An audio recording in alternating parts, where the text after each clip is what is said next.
अंकिता एक बहुत अच्छी लड़की थी। वो दुनिया में कुछ करना चाहती थी। मैं चाहता हूँ उसके गुनाहगारों को ऐसी सज़ा मिले जो एक मिसाल बन जाए। अंकिता भंडारी के दोस्त पुष्पदीप की ये बात आज हर उत्तराखंडी कह रहा है। आज पूरे उत्तराखंड में एक बार फिर अंकिता भंडारी के लिए इंसाफ की मांग तेज हो गई है। देहरादून से लेकर श्रीनगर तक लोग लगातार विरोध प्रदर्शन कर रहे हैं और ये विरोध प्रदर्शन तब और तेज हो गया है जब सरकार ने इस मामले में लगातार मुखर रहे पत्रकार आशुतोष नेगी को गिरफ्तार कर लिया है। इन सब विरोध प्रदर्शनों के बीच एक सवाल जो उठ रहा है वो ये है कि जब मामला कोर्ट में चल रहा है तो क्यों लोग कोर्ट के फैसले का इंतजार नहीं कर रहे। आखिर क्यों एक बार फिर पूरा उत्तराखंड मशालें लेकर अंकिता भंडारी के लिए इंसाफ की मांग करने के लिए सड़कों पर उतर गया है। इन सवालों का जवाब जानने के लिए आपको इस हत्याकांड की पूरी टाइमलाइन को समझना होगा और उन घटनाओं को समझना होगा जिनमें कोई खामी छोड़ने की एक कोशिश नजर आती है। आखिर कैसे वो कुछ बड़ा करने का ख्वाब देखने वाली लड़की कुछ वहशियों के चंगुल में फंसी और कैसे उसे इसकी कीमत अपनी जान देकर चुकानी पड़ी। देखिए अंकिता भंडारी मामले की पूरी टाइमलाइन और हर सवाल का जवाब।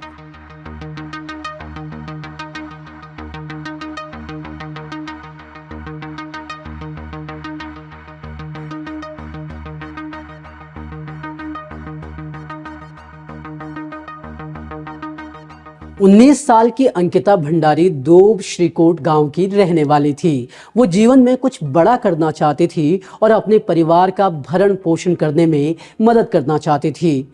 अंकिता की चाची लीलावती ने इंडियन एक्सप्रेस से बात करते हुए कहा था कि परिवार की आर्थिक स्थिति अच्छी नहीं थी तो अंकिता ने 12वीं के बाद ही पढ़ाई छोड़ दी और काम करना शुरू कर दिया। अंकिता के पिता वीरेंद्र भंडारी सिक्योरिटी गार्ड की नौकरी किया करते थे, लेकिन कुछ सालों पहले ही उनकी नौकरी चली गई। परिवार में इकलौता कमाने वाला सिर्फ उनकी मां सोनी भंडारी थी जो एक आंगनवाड़ी कर्मचारी हैं। अंकिता का बड़ा भाई सचिन दिल्ली में पढ़ता है। लीलावती ने बताया परिवार की स्थिति अच्छी नहीं थी और इसी वजह से जब उन्हें रिजॉर्ट में नौकरी मिली तो अंकिता ने गांव छोड़ दिया। वो बताती हैं कि 28 अगस्त 2022 को रिजॉर्ट से एक कार अंकिता को लेने आई। अंकिता को रिसेप्शनिस्ट की नौकरी के लिए हर महीने 10,000 रुपये मिलने थे। इस नौकरी की शर्त ये थी कि अंकिता को रिजॉर्ट में ही रहना था। क्योंकि ये रिजॉर्ट अंकिता के घर से 130 किलोमीटर ही दूर था तो उसने भी घर के हालातों को देखते हुए इस नौकरी को स्वीकार कर लिया। लेकिन अंकिता अपनी पहली तनख्वाह भी ले पाती उससे पहले वो उस दरिंदगी का शिकार हो गई जिसने उसके और उसके परिवार के सभी सपनों की हत्या कर दी। अंकिता के दोस्त पुष्पदीप ने बताया कि पुलकित आर्य ने नौकरी के अपने विज्ञापन में बताया था कि रिजॉर्ट के लिए फीमेल स्टाफ की जरूरत है, लेकिन जब अंकिता 3 सितंबर 2023 को वहां ज्वाइनिंग के लिए पहुंची तो उसे वहां कोई भी फीमेल स्टाफ नहीं दिखा। जब उसने इसको लेकर पुलकित से सवाल पूछा तो उनसे बताया गया कि उसने होटल के सारे स्टाफ को कुछ वक्त पहले ही निकाल दिया है और अब वो नए स्टाफ की भर्ती कर रहा है। अंकिता ने इस बात को मान लिया। पुलकित ने अंकिता को यह भी बताया कि पुराने स्टाफ में सिर्फ एक रिजॉर्ट मैनेजर सौरभ और अंकित को ही उसने साथ रखा है। हालांकि बाद में पता चला कि सौरभ पुलकित का बचपन का दोस्त है और अंकित भी उसका काफी खास है। अंकिता को अभी भी कुछ अटपटा नहीं लगा और लगना भी नहीं चाहिए था। अंकिता ने गौर किया कि रिजॉर्ट में टूरिस्ट कम आते हैं बल्कि ये पार्टियों के लिए ज़्यादा बुक होता है। पुष्पदीप बताते हैं कि अंकिता की ज्वाइनिंग के पहले हफ्ते में ही ऐसे ही एक पार्टी में एक गेस्ट ने शराब पीने के बाद अंकिता को जबरन गले लगाने की कोशिश की। इस पर अंकिता ने उसी वक्त पुलकित से शिकायत की। तब पुलकित ने उस गेस्ट को अंकिता के सामने खूब डांटा। ये देखकर तब अंकिता की नज़र में पुलकित के लिए इज्जत और बढ़ गई। पुलकित खुद भी रिजॉर्ट में रहा करता था। पुलकित अब धीरे धीरे अंकिता के करीब आने की कोशिश करने लगा। उसने ये कहकर उसे स्कूटी और कार ड्राइविंग सिखाना शुरू कर दिया कि कई बार गेस्ट को आसपास ले जाना होता है। फिर एक बार उसने अंकिता से कहा कि होटल के सारे कमरे बुक्ड हैं तो पुलकित के कमरे से इंटरकनेक्टेड कमरे में ठहर जाए। ये पहला मौका था जब उसने अंकिता के सामने बैठकर शराब पी और उसे जबरन गले लगाने की कोशिश की। विरोध करने पर पुलकित ने अपनी हरकतों के लिए माफी मांगी, लेकिन अब अंकिता को एहसास हो गया था कि ये रिजॉर्ट नौकरी करने के लिए सही नहीं है। अंकिता ने रिजॉर्ट में काम करने वाले आयुष, जिसे वो अपने भाई की तरह देखती थी, से भी कहा कि वो नौकरी छोड़ना चाहती है तो आयुष उसे कहीं नौकरी दिला दे। आयुष ने अपने पिता से बात कर नई नौकरी की तलाश भी शुरू कर दी। 18 सितंबर को अंकिता ने रिजॉर्ट छोड़ने की बात पुलकित से कही, लेकिन उसने कहा कि 19 सितंबर को एक खास यानी वो वीआईपी मेहमान रिजॉर्ट में आने वाला है और वो तब तक कहीं नहीं जा सकती है। पुष्पदीप बताते हैं कि 18 सितंबर को अंकिता और पुलकित के बीच काफी झगड़ा हुआ। पुष्पदीप जानकारी देते हैं कि अंकिता ने उसे बताया कि पुलकित ने उस पर हाथ उठाया। पुलकित ने अंकिता को डराया कि उसे अश्लील हरकतों के आरोप में पुलिस गिरफ्तार कर लेगी और वो बेचारी लड़की इस आरोप की वजह से डर भी गई। 18 सितंबर की रात 8 बजे लास्ट पुष्पदीप की बात अंकिता से हुई। तब अंकिता ने उससे कहा था कि वो रिजॉर्ट पहुंचकर फोन करेगी, लेकिन उसके बाद पुष्पदीप की अंकिता से कोई बात नहीं हो पाई। कई बार फोन करने के बाद भी जब अंकिता ने फोन नहीं उठाया तो उसने पुलकित, सौरभ और अंकित को भी फोन किया, लेकिन वो भी गोल मोल उलझाते रहे। पुष्पदीप को कुछ गलत होने का अंदेशा हुआ। पुष्पदीप ने अंकिता के चचेरे भाई को पूरे मामले की जानकारी दी और उसने अंकिता के माँ बाप को इसकी जानकारी दी और इस तरह 20 सितंबर की सुबह अंकिता के परिजन रिजॉर्ट में पहुंचे। पुलकित आर्य ने देखा कि अब मामला गंभीर होता जा रहा था तो उसने अंकिता भंडारी की गुमशुदगी की रिपोर्ट लिखा दी। लेकिन जब पिता को इस बात पर यकीन नहीं हुआ तो उन्होंने जिलाधिकारी से गुहार लगाकर मामले की छानबीन के लिए पुलिस का सहारा लिया, लेकिन पुलिस ने भी परिवार को परेशान करने में कोई कसर नहीं छोड़ी। अंकिता के गुमशुदगी का मामला लक्ष्मण झूला थाने ट्रांसफर किया गया। इसके बाद पुलिस ने जांच शुरू की। अंकिता के पिता का कहना है कि वे उस रात के 12:30 बजे तक भटकते रहे। अगर पुलिस ने अपने काम में ईमानदारी दिखाई होती तो आज शायद अंकिता जिंदा होती। पुलिस रिजॉर्ट के कर्मचारियों से पूछताछ करती है तो पता चलता है कि 18 सितंबर की शाम करीब 8 बजे अंकिता रिजॉर्ट के मालिक पुलकित आर्य, मैनेजर अंकित और भास्कर के साथ रिजॉर्ट से कहीं बाहर गई थी। इसके बाद करीब 10:30 बजे ये तीनों तो रिजॉर्ट में लौटे, लेकिन अंकिता नजर नहीं आई। और वो इसलिए नजर नहीं आई क्योंकि ये तीनों ही उसकी हत्या कर चुके थे।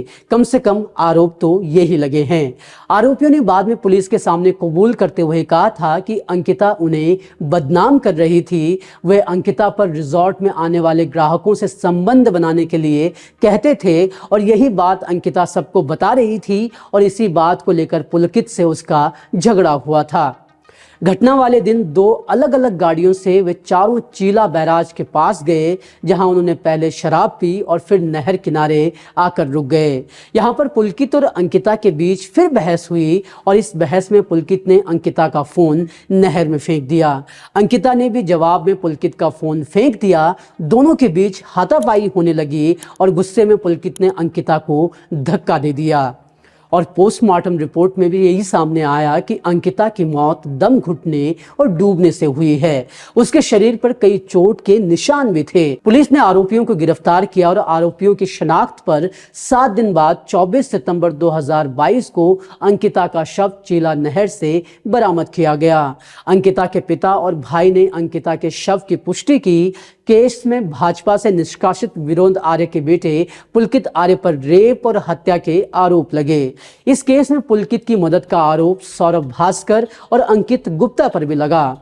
अंकिता भंडारी के गायब होने की खबरें आने के बाद से ही लगातार इस मुद्दे पर सोशल मीडिया पर चर्चा शुरू हो गई थी। पूरा उत्तराखंड अंकिता भंडारी के ठीक होने की उम्मीदें करने लगा था। अंकिता का शव मिलने के बाद पूरे उत्तराखंड में जैसे गुस्से की आग फैल गई।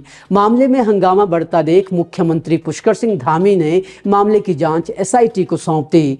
पुलिस उप महानिरीक्षक पी रेणुका देवी के नेतृत्व में एसआईटी का गठन किया गया, जिसने गहन जांच जांच करके तीनों आरोपियों को गिरफ्तार किया और उनके खिलाफ करीब 500 पेज की चार्जशीट अदालत में दाखिल की, जिसमें 100 गवाहों को शामिल किया गया। जांच में सामने आया कि अंकिता ने स्पेशल सर्विस देने से मना किया तो पुलकित आर्य उसका यौन शोषण करने लगा।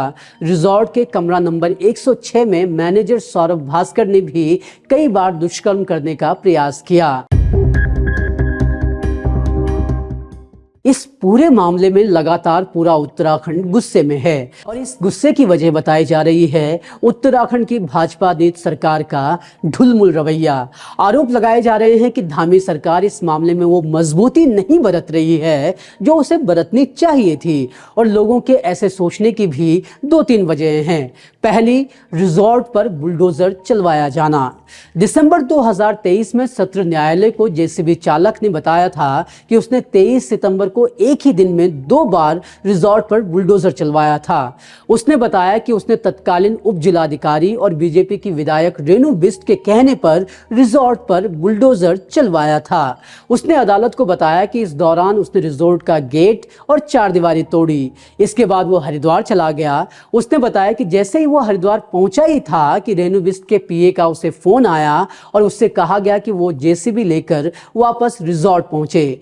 जेसीबी चालक ने बताया कि जब वो वापस लौटा तो वहां पर विधायक रेणु बिष्ट भी मौजूद थी और उसने ही उसे 2 कमरों की दीवारें और खिड़कियां तोड़ने के लिए कहा। बताया जाता है कि जो कमरे तोड़े गए उसमें एक कमरा अंकिता का भी था। लोगों का कहना है कि रेणु बिष्ट ने जानबूझकर वहां बुलडोजर चलवाया और सबूतों को मिटाने का काम किया। भले ही रेणु बिष्ट इन आरोपों से इनकार कर रही हो, लेकिन लोग आज भी यही कहते हैं। खैर, इतना जरूर था कि क्राइम सीन अगर प्रोटेक्टेड रहता तो शायद वहां पर कई सबूत मिलते। लोगों के आरोपों के बावजूद धामी सरकार ने रेणु बिष्ट के खिलाफ कोई एक्शन नहीं लिया और ये भी एक वजह बनी लोगों के गुस्से के भड़कने की। दूसरी वजह बनी धामी सरकार। बीजेपी ने पुलकित आर्य के पिता विनोद आर्य को भले ही अपनी पार्टी से निष्कासित कर दिया, लेकिन इस मामले में लगातार उठ रही सीबीआई जांच की मांग पर वो कुछ ठोस नहीं कर रही। इस मामले में लगातार सीबीआई जांच की मांग उठाई जा रही है, लेकिन धामी सरकार की तरफ से इस पर कुछ भी नहीं किया जा रहा है। ऐसे में प्रदर्शनकारी आरोप लगाते हैं कि धामी सरकार आरोपियों को बचाने का प्रयास कर रही है। तीसरी वजह, वीआईपी के खिलाफ कोई एक्शन नहीं। अंकिता भंडारी की मां ने उस वीआईपी का नाम सार्वजनिक किया था जिसके लिए अंकिता पर स्पेशल सर्विस देने का दबाव बनाया जा रहा था, लेकिन अंकिता भंडारी की मां के नाम लेने के बावजूद ना बीजेपी की तरफ से ना ही अजय कुमार, वो शख्स जिसका नाम लिया गया है, उसकी तरफ से भी कोई बयान दिया गया हो। आशुतोष नेगी ने भी इसको लेकर क्या कहा था, जरा सुनिए। कि अंकिता की मां ने जो वीआईपी है उसके नाम का भी खुलासा कर दिया है कि वो अजय कुमार नाम का व्यक्ति है जो कि राष्ट्रीय स्वयंसेवक संघ का नेता है, बीजेपी का बड़ा नेता है। लेकिन दुर्भाग्यपूर्ण स्थिति ये है कि न तो स्वयं अजय कुमार आगे आके कहते हैं कि भाई मैं नहीं था। ये बड़ा अचरज है हमें। अगर वो नहीं कहते हैं तो बीजेपी सरकार का या संगठन का कोई बड़ा व्यक्ति आके सामने कहे। भाई मुझ पे अगर कोई इस तरह का इतना बड़ा आरोप लगेगा तो मैं तो सामने आऊँगा कि भाई ये मेरा मोबाइल है, मेरी कॉल रिकॉर्ड जांच लो, मेरी लोकेशन जांच लो, मैं अपराधी नहीं हूँ। लेकिन ये बड़ा अचरज है कि इतने बड़े खुलासे होने के बावजूद सरकार ने चुप्पी साधी हुई। चौथी वजह है आशुतोष नेगी।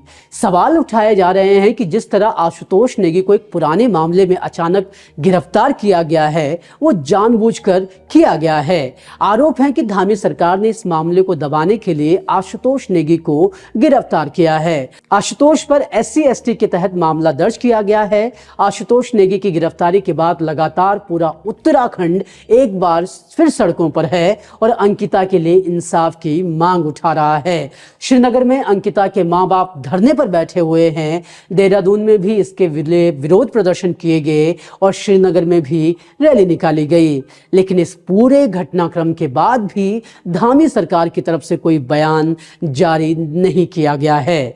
ये सच है कि अंकिता भंडारी का मामला कोर्ट में चल रहा है, लेकिन प्रदर्शनकारी और अंकिता के मां बाप धामी सरकार पर अनदेखी का आरोप लगा रहे हैं। उनका कहना है कि ये सरकार आरोपियों को बचाने की कोशिश में जुटी हुई है। कहा जा रहा है कि जहां आरोपी मजे में हैं, तो वहीं अंकिता के लिए आवाज उठाने वालों को परेशान किया जा रहा है। अब देखना होगा कि धामी सरकार अंकिता भंडारी के मामले में किस तरह का रुख अपनाती है। लेकिन ये तय है कि अब अंकिता के मामले में जो विरोध प्रदर्शन शुरू हुए हैं ये जल्दी थमने वाले नहीं हैं। बुधवार को देहरादून में हुए विरोध प्रदर्शन में भी लोगों ने यही मंशा जताई। देखिए लोगों ने क्या क्या कहा हमारी इस रिपोर्ट में। तब तक के लिए उत्तराखंड से जुड़ी हर छोटी बड़ी खबर के लिए हमें सब्सक्राइब करना ना भूलें।